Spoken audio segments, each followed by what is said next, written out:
Институциите во Македонија не работат. Ниједна институција во Македонија не работи. Од 1/3 до 1/5 од платата и пензијата се ограничувањата за извршување за лицата приматели на просечна плата и пензија.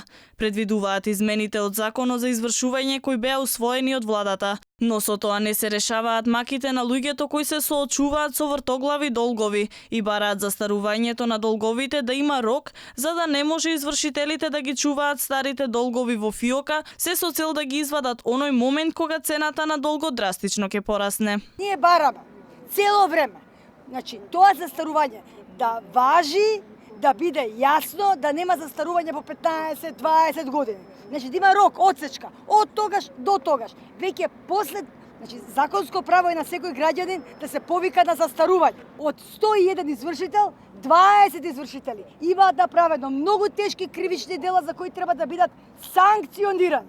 Од граѓанската иницијатива Стоп за извршители исто така очекуваат собранието да го изгласа новиот закон за отпис на камати и репрограмирање на долгови и трошоци на физички лица. Граѓаните алармираат дека потребно е застарување на долгови кое сите извршители ќе го почитуваат. Тие се пожалија дека извршителите ги гонат за долгови уште од времето на Југославија. Од 1991 година во 2017 година доаѓа извршно решение.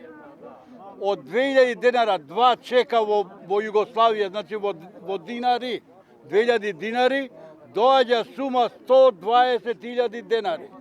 Извршител Пековски и не сака да разговара, го фалсификувале потписот на сопругата и решението од суд не ми го доставуваат, не го даваат, го кријат. Законот за извршување утре ќе се најде на дневен ред на Собраниската законодавна комисија.